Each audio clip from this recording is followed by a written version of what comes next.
Hei, baca nih berita Menteri Luar Negeri Indonesia lagi ada di Amerika untuk bahas tarif dan juga isu Palestina. Apa hubungannya ya? Lagi rame nih, kita bahas kebijakan Trump ya, yang menaikkan tarif perdagangan ke berbagai negara, termasuk Indonesia. Jadi siapapun ya, kini yang mau ekspor ke Amerika itu harus bayar lebih mahal. Indonesia sendiri kena tarif 47%.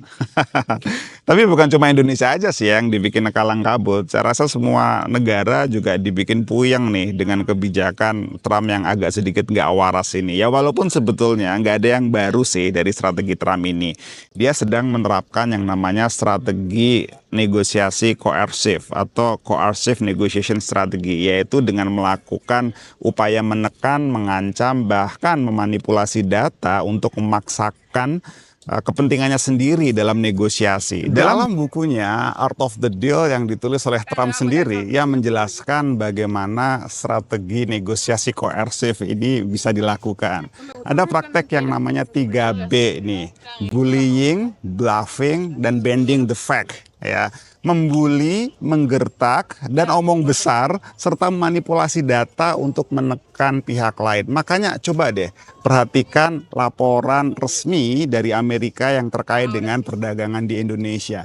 Di sini mereka mempermasalahkan nih kebijakan sertifikasi halal yang kita punya dan juga kebijakan kita untuk melindungi produsen serta petani kita sendiri. Nah, jadi nggak seharusnya nih ya pemerintah itu kalah gertak oleh Trump. Karena kalau memang kebijakan ini kita anggap baik untuk negeri ini ya harus kita perjuangkan.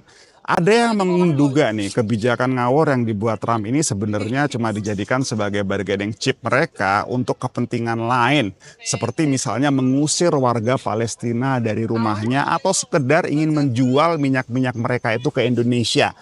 Nah, makanya Pak Menlu Sugiono, Pak Bahlil, dan semuanya harus berhati-hati nih. Jangan sampai kita mau terintimidasi dan juga terperalat oleh kebijakan Trump.